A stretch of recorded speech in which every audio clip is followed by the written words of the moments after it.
So my social justice issue has to do with involuntary commitment and inefficient treatment and therapy methods that are currently being used in Pima County inpatient centers. It's an issue that affects the entire nation because there's no real understanding or public understanding of treatments with involuntary commitment in inpatient centers, and it's also a pretty big problem that resides in Pima County. This video will further. He was held liable because he failed and refused to release respondent, even though he knew that respondent was confined expressly for the purpose of receiving treatment, and knew that respondent was receiving no treatment and was receiving instead only the custodial care he would have received in a prison. We'll assume that you know nothing about involuntary civil commitment, and I will tell you in about 3 quick sentences everything that you do need to know about it before we really get to the heart of the reason I wanted to talk today. So, every one of the 50 states has a law that under which people are involuntarily committed to psychiatric hospitals, public and private. The standards and procedures for involuntary commitment of people with serious mental illnesses to public and private hospitals vary tremendously by state, including what must be proven, what procedural protections are available to persons facing involuntary commitment, how long the commitment will last, etc. The whole thing is so nebulous and weird. I think that's exactly what you're getting at, is just there aren't these firm definitions. There isn't a firm way that this is done. One psychiatrist might say that a person meets criteria for coordinated treatment, and the other one might, they met this person, presumably they heard the same things-ish, they reviewed the same medical charts, but they came up with different opinions. We're supposed to have 2 independent psychiatrists or physicians evaluate everybody who gets petitioned into ICC. It's interesting because they're supposed to be independent, but the dirty truth is oftentimes they talk to each other.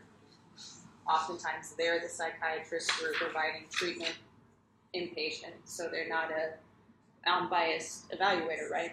Because they already have made decisions about what medication you need. Most people who get into ICC, like I said, they give you medication whether you want it or not. And the other interesting thing, too, is that at least here, psychiatrists regularly get trainings from the state attorneys who are prosecuting ICC cases about what to say in court and how to say it in a way that will help support their case, which is also, to me, a major blurring of boundaries about what we mean by independent evaluator. Let's talk for a minute about what it actually looks like when somebody goes in for evaluation. Here in Pima County, at least, in my experience, so I don't want to. Typically, people are medicated to the gills. Like everybody's on a benzodiazepine, pretty much, like Xanax or something like that. Which can you refuse? Or admitted to a mental health facility, you have the right to refuse mental health treatment at any time during your admission, including psychotropic medication and electroconvulsive therapy, or ECT. You can refuse treatment even if you were admitted to the facility against your wishes, and even if you previously consented to such treatment. It makes you look bad if you say no. Yeah. Yeah. But people get medicated all to hell. People are asleep most of the time in the rooms on the ward, and then typically therapy consists of art therapy, so you go color with pencils or broad tip markers, because otherwise you might stab yourself with them, and so no pens. And ostensibly there'll be a group once a day or a couple times a week that's like cognitive behavioral therapy or something like that, but it's not even an empirically supported. Through that description, and through even qualitative research, which is also descriptive, we can start to identify these problems more clearly. after we have that description, then we can start to identify solutions. My personal opinion is we need better training of psychiatrists, better training of lawyers, and more research. So as Dr. Brown described throughout the video, there are problems in Pima County involuntary commitment in terms of the evaluation. It's rare that two psychiatrists agree on a diagnosis for a patient, and therefore sometimes treatment plans can be convoluted or messed up. And of course, there's a lot of bias in courts in between psychiatrists and legal officials like prosecuting attorneys.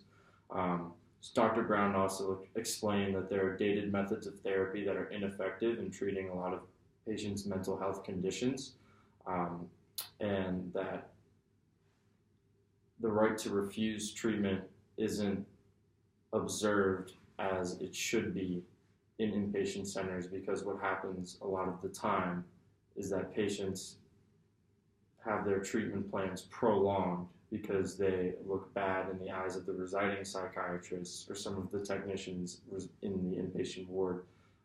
There's not a whole lot of information circulating about treatment and modes of therapy in inpatient centers. So one thing that we need to do to enhance public understanding and enhance the understanding of psychiatrists and legal officials in this setting is research. As demonstrated in the video, there have only been 11 published studies involving involuntary commitment in the last 17 years, and that shows that there is no lack of information or understanding that is behind these sentencing decisions, which leads to false cause in a lot of the patient's cases, which of course is bad for the patient and could be considered a violation of their rights. That's all.